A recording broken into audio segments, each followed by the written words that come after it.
urusan bencana bukan hanya urusan pemerintah saja.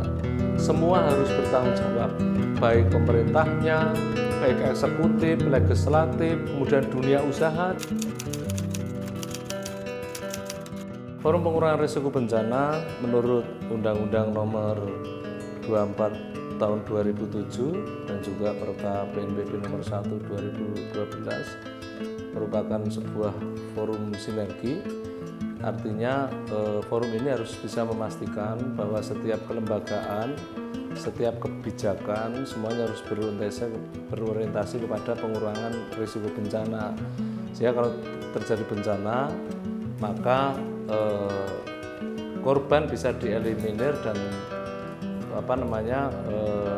bisa kemudian mereka secara keseluruhan bisa turut serta dalam upaya untuk mengantisipasi terkait dengan risiko bencananya. Nah, jadi begini, di Forum Pengurangan Risiko Bencana Kabupaten Bantul, kepengurusan di level kabupaten sudah terbentuk dengan surat SK Bupati nomor 161 2024. Kemudian kami juga sudah terbentuk di 17 Kapanewon, di 75 desa atau kelurahan. Ini merupakan bukti bahwa kita serius dalam rangka upaya menyikapi terkait dengan bencana. Karena di Kabupaten Bantul ini termasuk daerah yang rentan terhadap bencana. Sehingga kami sudah terbentuk di kepengurusan di tingkat kabupaten, kemudian 17 Kapanewon dan 75 desa. Semuanya aktif, jadi kepengurusan ini merupakan salah satu kepengurusan yang diambil dari potensi relawan, kemudian diambil dari potensi stakeholder atau kewilayahan.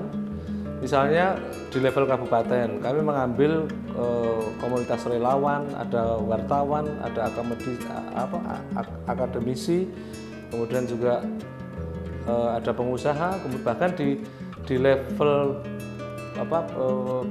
pengarah, dewan pengarah itu kita ambilkan dari seluruh OPD yang ada di Kabupaten Bantul. Nah, kemudian di level kelurahan kita ambil bahwa ada potensi relawan, kita masukkan di situ, kemudian unsur dari kelurahan juga kita masukkan, misalnya Jogoboyo dan lain sebagainya. Kemudian kalau di level Kapanewon kita libatkan jawatan keamanan, kemudian juga potensi relawan di level Kapanewon. Ya, jadi gini, Forum Pengurangan Risiko Bencana merupakan salah satu forum sinergis dan juga forum kritis. Forum sinergis adalah bagaimana supaya forum ini bisa memastikan, sinergikan seluruh stakeholder atau kepentingan atau kelembagaan dalam rangka upaya pengurangan risiko bencana. Kemudian mitra kritisnya adalah forum ini harus bisa memastikan setiap kebijakan itu harus berorientasi kepada pengurangan risiko bencana. Ya, semua itu terkait dengan kebijakan bupati, kebijakan kepala dinas dan kebijakan yang lain, semuanya harus berorientasi kepada pengurangan risiko bencana.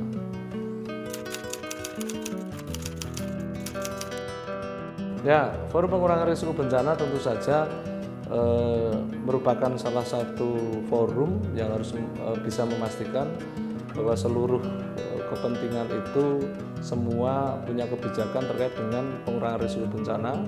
Kemudian setiap kejadian bencana maka harus bisa memastikan bahwa cara penyelesaian, cara penanganan itu harus benar-benar bisa berkolaborasi dengan pihak yang lain. Kita bisa ambil contoh ketika terjadi gempa bumi 2006, kemudian terjadi bencana non-alam COVID-19, kita membangun sistem relawan untuk melakukan upaya-upaya pencegahan dari awal termasuk penyebaran wabah COVID-19 sampai dengan eksekutorial relawan ketika melakukan rupti terhadap jenazah COVID-19.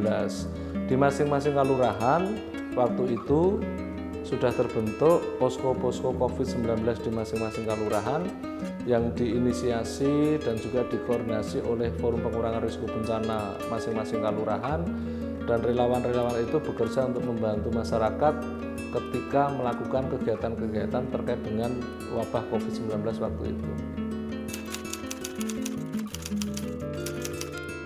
Tentu saja keterlibatannya itu multi kompleks. Kita harus bisa memastikan pengurangan risiko bencana itu dilakukan pra bencana, artinya sebelum bencana terjadi, kemudian pengurangan risiko pada saat bencana, dan kemudian pengurangan risiko pasca bencana. Kita ambil contoh, ketika terjadi gempa bumi 2006 atau bencana gempa bumi, harus bisa memastikan bahwa ketika nanti akan terjadi gempa bumi, kita pastikan kita sudah membuat sebuah aturan-aturan atau mekanisme penanganan. Bagaimana terkait dengan kesiapan-kesiapan ketika terjadi bencana gempa bumi, kemudian bagaimana kita siapkan dokumen-dokumen terkait dengan dokumen kebencanaan, kemudian menyusun rencana kontingensi dan lain sebagainya. Kemudian pada saat terjadi bencana, tentu saja kita harus pastikan bahwa ketika melakukan penanganan bencana itu, ya kan, harus bisa optimal dalam rangka juga untuk mengurangi korban atau mengurangi risiko bencananya. Pasca bencana bagaimana? Misalnya ketika terjadi bencana bencana gempa bumi dan lain sebagainya, maka kita harus pastikan proses rehabilitasinya, kemudian pemulihan psikologinya, ya kan, atau trauma healingnya. Kemudian kita harus pastikan bahwa bangunan itu nanti juga ketika terjadi bencana susulan atau bencana berikutnya bisa dipastikan mereka akan mengurangi risiko bencananya. Ketika pemerintah daerah ini mengeluarkan sebuah regulasi atau kebijakan, maka kami wajib untuk melakukan advokasi. Apakah kebijakan itu menyalahi atau tidak ramah atau tidak pro terhadap pengurangan risiko bencana. Misalnya terjadinya pembangunan destinasi wisata di tempat-tempat ekstrim, misalnya di pereng-pereng bukit yang kira-kira nanti kalau terjadi tanah longsor akan membahayakan. Maka kita akan melakukan rekomendasi, memberikan masukan kepada pemerintah bahwa tempat itu tidak layak untuk dilakukan tempat-tempat yang melibatkan masyarakat secara umum. Kemudian kita juga memberikan advokasi terhadap kebijakan pemerintah. Bagaimana sekarang masyarakat ini banyak cenderung membuang di kali dan lain sebagainya, sehingga itu menyebabkan sungai dangkal, kemudian terjadi banjir. Kemudian bisa juga menimbulkan berbagai macam penyakit. Apa yang kita berikan masukan kepada pemerintah, bagaimana membuat sebuah regulasi aturan yang bisa mengatur bagaimana cara-cara penanganan sampah dari sisi regulasi. Misalnya memberikan sanksi yang tegas, kemudian muncul peraturan daerah tentang bagaimana penanganan sampah dan lain sebagainya.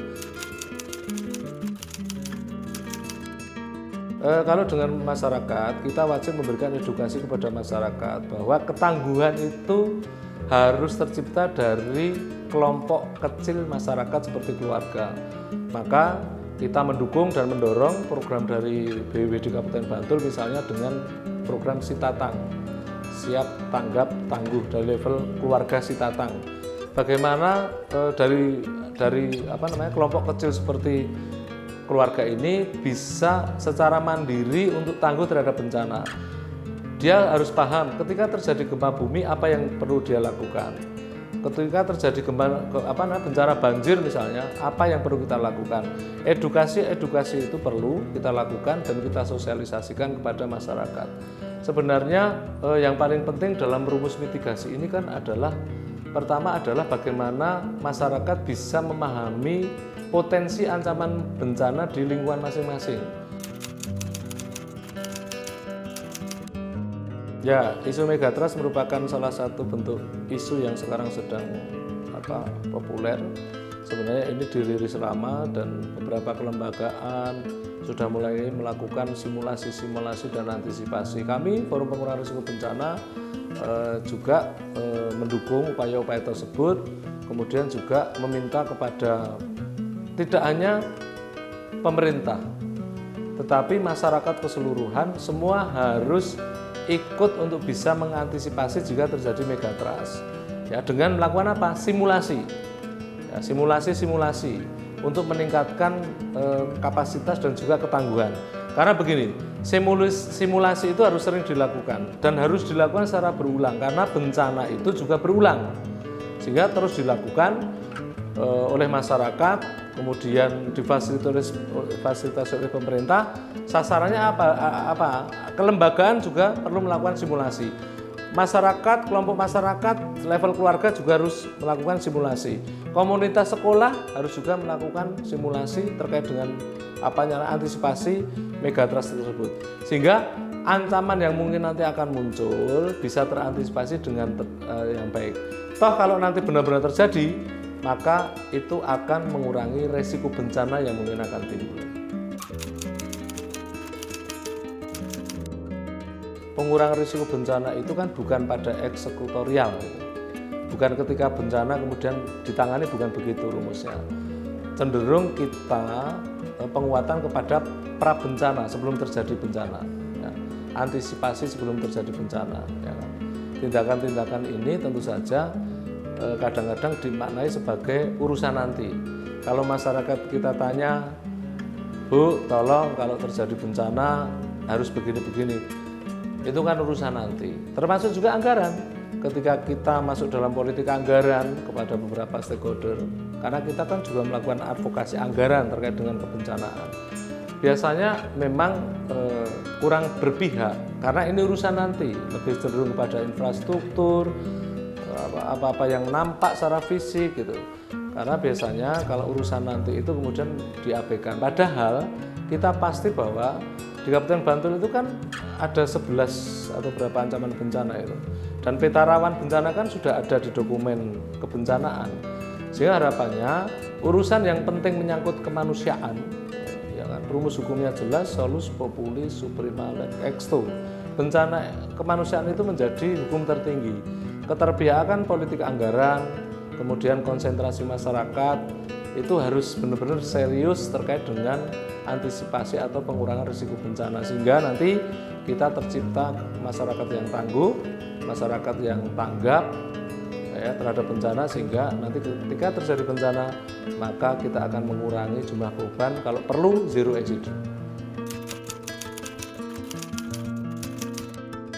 Disabilitas, mereka tidak bisa disosialisasikan dengan cara-cara orang normal, ya kan? Bahasanya harus bahasa mereka. Nah, sehingga ini maka gini, pentahelik yang saya maksud atau multihelik itu adalah keterlibatan semua stakeholder, termasuk juga disabilitas, ya kan? Yang kemudian mereka harus mempunyai cara beda untuk mensosialisasikan peningkatan ketangguhan. Evakuasinya berbeda, orang normal dengan difabel, kelompok lumpuh, kelompok berkekurangan pandangan atau buta tuli, itu beda, lumpuh juga beda. Kami menyampaikan bahwa urusan bencana itu adalah urusan kita semua. Urusan bencana bukan hanya urusan pemerintah saja. Semua harus bertanggung jawab, baik pemerintahnya, baik eksekutif, legislatif, kemudian dunia usaha dengan corporate social responsibility untuk kemudian itu bisa dipakai untuk upaya-upaya dalam rangka pengurangan risiko bencana dan program-program dalam rangka peningkatan kapasitas relawan dan sebagainya. Kemudian masyarakat harus benar-benar sadar terhadap bencana. Mereka harus tanggap terhadap potensi bencana yang ada di lingkungannya. Kemudian yang paling penting adalah kita harus upayakan semaksimal mungkin diseminasi informasi terkait dengan kebencanaan. Pantau terus rilis dari pemerintah, misalnya dari BMKG dan lain sebagainya. Kalau mungkin akan berpotensi dan terjadi gejala-gejala bencana akan timbul, maka kita semua harus siap dan kemudian kita harus bersama-sama untuk melakukan upaya-upaya pengurangan risiko bencana, baik pra bencana, saat bencana, dan pasca bencana.